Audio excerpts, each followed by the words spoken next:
I want to discuss seller fraud and AI.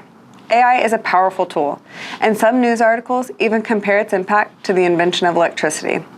While I'd love to talk about the benefits of AI and what it brings to the real estate world, I'll save that for another day. I'm still learning about all the ways AI can benefit us, but today I want to highlight some of the things you need to watch out for. A few years ago, I would have said that fraudulent sellers mostly targeted vacant land or dilapidated homes since no one lived there and anyone could pose as the seller. However, we've seen cases where fraudsters use homes as Airbnbs. These fraudsters go on to hire a realtor to list the house while pretending to be the owner because they are living there. They even obtain fake IDs to match the property records. You'd never suspect anything because they live there. AI can now replicate voices and phone numbers, so you might think you know a seller or even have a connection to someone who does, but it could be fraud. Even scarier, AI can create a convincing video of someone on Zoom to prove they are a real person when questioned.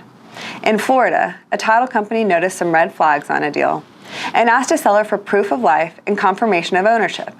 The seller initially seemed very annoyed, but then agreed to a Zoom call. The seller appeared on video and spoke with the title company, which would usually satisfy any doubts. However, something still didn't seem right, and after further investigation, the title company discovered that the woman in the video was actually a copycat of a missing woman from California, not the property owner in Florida.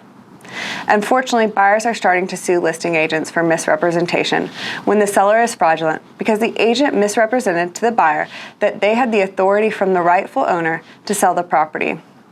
This becomes a deceptive trade practice claim for misrepresentation.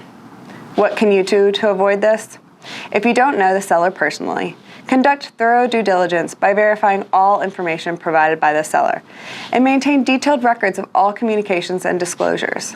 Essentially, act with reasonable care to uncover any potential fraud and inform individuals of any red flags you discover. You need to do more than you used to.